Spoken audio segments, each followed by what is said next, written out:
예, 앞서 소개해드린 것처럼 현안이 많은 아침입니다. 이분 만나보죠. 국민의힘의 신임 사무총장 이철규 사무총장 연결이 되어 있습니다. 이철규 사무총장님 안녕하세요. 네, 안녕하세요. 우리 청취자 여러분 반갑습니다. 저 이철규입니다. 요즘 여든 야든 막론하고 가장 핫하다는 그 직책을 맡으셨어요, 사무총장. 축하드립니다. 네, 이게 축하받을 일도 아니고요. 아니, 말씀드린 해야 될 일을 해야죠. 네, 예, 어깨도 무거우시죠? 네, 부담이 그렇죠. 큽니다. 네. 그렇죠. 상당히 부담스러운 직책 네. 신임 사무총장이 되셨습니다. 우선 오늘 아침에 가장 뜨거운 소식부터 좀 짚어봐야 될 것 같습니다. 대통령실의 네. 김성한 안보실장 사퇴 소식인데 네. 뭐 앞서도 전해드렸습니다만 윤석열 대통령의 미국 국빈 방문을 한 달여 앞둔 시점에서 네. 실장이 외교안보실장이 설마 교체가 되겠어? 이런 상황 속에서 교체가 됐어요. 이거 일단 문화행사 보건우락 문제가 결정적이었다는 건 맞습니까? 저들도요. 사실 이게 정책 문제가 아니기 때문에 확실한 이 이유를 아직까지 확인을 못했습니다. 언론을 통해서 보도된 것 이상 예. 이게 확인된 거 없고요. 좀 여기저기서 많은 분들이 추측성으로 이렇게 말씀하시는 게 마치 사실이냐 알려지는 부분도 굉장히 많다. 아, 그래요. 이 정도만 말씀을 드리겠습니다. 지금 그러니까 블랙핑크와 레이디 가가의 문화행사 보고 누락이 결정적이었다. 이런 보도들이 가장 많이 나오고 있는데 이것도 아주 정확하진 않나요? 네, 정확히 확인한 바가 없습니다. 그런데 일부 보도된 내용들을 보면은 예. 뭐 갈등설이니 뭐니 하는데요. 예. 그렇지가 않습니다. 우리 김성한 안보실장은 지난 한 2년 가까이, 지금 2년 됐죠. 2021년도 봄부터 네. 우리 대통령께서 정치를 시작하실 때부터 함께 외교 안보의 틀을 짜오시고 함께 오신 분이거든요. 예. 그리고 외교안보실장을 맡을 때도 이 정부가 우리 안정이 되고 한미 관계라든가 또는 일본 관계의 정상화, 한미 동맹 복원, 그다음에 한미의 이런 협력 체계가 구축이 되면 학계로 돌아가겠다라는 이야기는 계속 해왔거든요. 그런 과정에 이제 어느 정도 성과가 나오고 이런 상태에서 아마 또 사임을 결정하게 된 게 아닌가 생각이 됩니다. 아마 어디 있더라도 본인이 가지고 있는 이런 지식이라든가 네. 이런 역량을 윤석열 정부에 도움이 된 쪽으로 이렇게 이 힘을 보태리라 믿고요.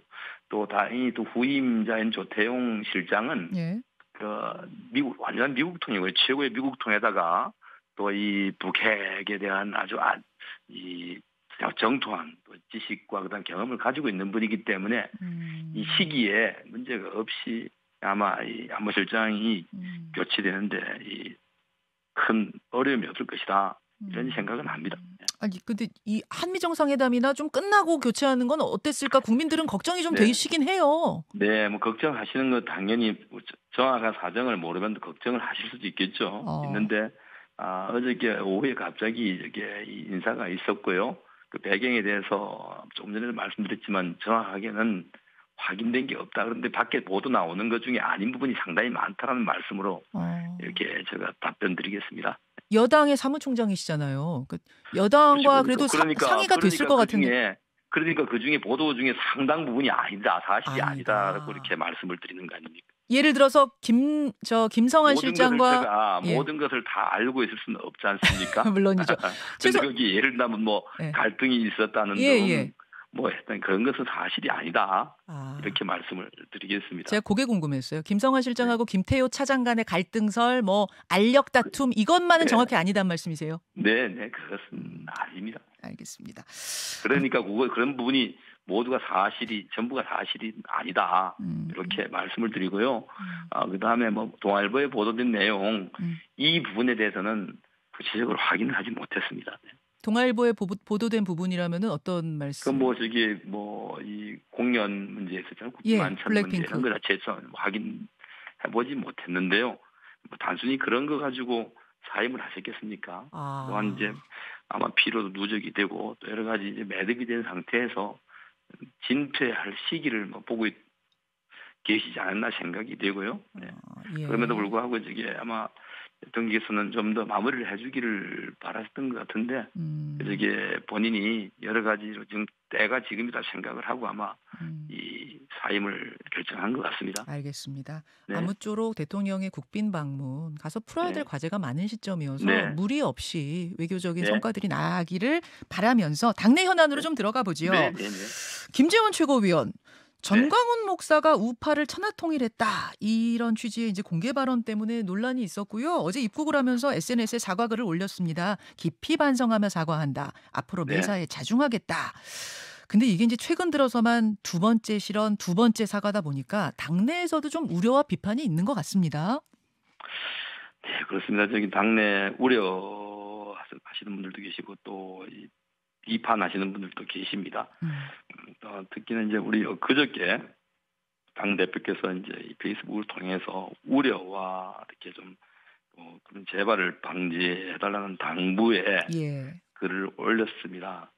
또 본인도 미국에서 한 발언이 국내에서 이렇게 이 일파만파 퍼지자 공항에 도착하면서도 백배 사죄하는 분위기를 지금 보이고 있고요.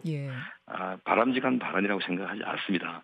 우리가 이 정치적 소신이라든가 자기 개인의 신념을 이야기할 수는 있겠습니다만은 국민 일반 또 우리 보통 사람들이 생각할 때 받아들이기가 쉽지 않은 발언을 좀 자중해 주는 게 책임 있는 위치에 있는 분들의 모습이 바람직한 모습이 아닐까 생각이 됩니다. 일반 정치인이라든가 개별 의원이라면은 그런 말이 파장에 여기까지는 오지 않았을 것입니다. 최고위원의 위치에 있기 때문에 그런 발언이 큰 파장을 몰고 오는데요. 다시 한번 모든 국민들은 하여튼 어떤 말을 하든 간에 한번 신중히 생각하고 표현하는 태도가 필요하지 않나 생각을 합니다. 그렇죠. 네. 홍준표 대구시장은 제명을 자꾸 거론하시던데 제명까지는 아니어도 당 차원의 경고나 징계 같은 게 있습니까? 네, 우리 정치인의 이게 무슨 발언이 누구를 모욕하거나 또 법에 무슨 가치를 침해하거나 한 게 아니고 자기 생각을 말한 건데요. 이게 바람직하지 않다 비판하고 이렇게 경고하는 것은 별개로 하더라도 이것을 가지고 징계 조치를 개시할 수 있는 정도까지 갖는가 하는 데 대해서는 당내 이견들이 또 있다는 말씀도 드립니다. 그래서 아마 본인이 아마 자숙하시면서 여기에 대한 명확한 어떤 의견을 밝히실 거라 믿고요. 지켜보겠습니다. 지금 이 정도 SNS 사과를 넘어서 좀 뭔가 공개 발언까지도 좀 있는 걸 보면서 징계로 갈지 안 갈지는 좀 검토해 보겠다 이렇게 정리하면 징계 사유가 되는지도요. 징계 사유가 되는지도 봐야 될 것이고요. 또 그다음에 본인의 태도도 중요하지 않겠습니까? 알겠습니다. 이것이 고의로 무슨 누구를 폐멸하고 또는 어떤 누구를 모욕하거나 또는 희화하기 위해서 한 발언이지 아니면은 그 발언이 다른 취지에서 나왔는데 조금 잘못 알려진 게 있는지도 또 봐야 될 것이고요. 거기에 대한 것은 결국은 그 발언한 당사자의 이런 태도 이런 것들을 보면서 우리가 평가해야 되지 않나 생각을 합니다. 그 사무총장이시니까 어제 오후에 나온 경향신문 기사도 좀 주의 깊게 보셨을 것 같아요. 네. 이준석 전 대표와 천하용인 4명이 4.3 추념식 참석을 위해서 제주를 함께 방문한다. 전당대회 후에 첫 번째 4인의 공동행보다 이런 얘기와 함께 이게 친윤계와는 대비되는 개혁보수 이미지를 강조하기 위한 걸로 해석된다. 신당 창당 가능성까지 염두에 둔 포석 아니겠느냐 이런 기사 내용이었어요. 사무총장님 어떻게 생각하세요? 거기에 대해서는 저는 언급하지 않겠습니다. 다만 개혁보수 하시는데요. 이 보수라고 하는 보수의 가치가 무엇인지를 먼저 좀 생각해보고 그런 말을 썼으면 좋겠습니다. 이 법치주의, 보수의 기본적 이 요건은 법치주의입니다. 내가 그다음에 나의 주장을 하기 위해 가지고 타인을 근거 없이 비방하거나 비난하는 것 이런 모습은 보수주의자들의 본 모습이 아니죠. 그래서 그 부분이 더 이상 우리 당내 논란이 그래서 그분들의 어떤 언행이 마치 우리 당에 엄청난 많은 당원들의 뜻이냐 이렇게 왜곡되는 것은 바람직하지 않고요. 그분들 나름대로 국민들을 향해서 정치하시는 거니까 그대로 있는 대로 지켜보고 또 존중하면 되는 거 아니겠습니까? 그러니까 당 지도부가 이 천하용인 팀에 가지고 있는 생각이 어떤지 사실은 많이들 궁금해하세요. 내년 총선에서 이분들의 역할을 어떻게 보고 계시는가? 아니 그런 것까지 생각할 때가 아니고요. 그분들이 예. 하는 뭐랄까 예. 이 발언 또는 행동 이런 것들이 국민들의 공감을 받을지 이제 얼마나 받는지도 지켜봐야 될 것이고요. 예. 하여튼 마치 우리 당이 그들이 함께 하면 그들이 뭐 당을 이끌어야지 개혁이 되고 또 이 보수의 가치가 지켜지는 것처럼 알리는 것은 지금 이거 잘못된 시각이다라는 이 말씀을 드리고 싶습니다. 예. 그러니까 다양한 우리 다직의 이 구성원들 우리 당에는 다양한 분들이 모여서 이 법치주의를 구현하고 자유민주주의 가치를 지키기 위해서 이 정치를 하고 또 지지하는 분들이 모인 정당인데요. 그렇지 않은 모습들도 많이 있지 않습니까? 당원과 국민들께서 판단하시겠죠. 신당 창당 설 막 이거는 노코멘트. 네, 거기에 대해서 뭐 들은 바도 없고 또 그분들 늘 그분들 해온 이 모습을 우리 과거를 거슬러 가지고 또 미래를 예측하면 되니까요. 대비하면 되는 거 아니겠습니까?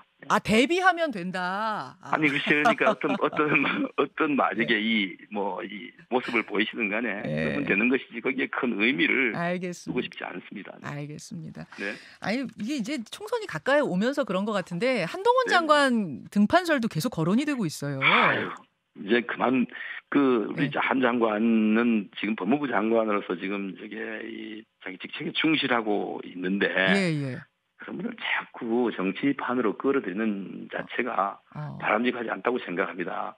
왜냐하면은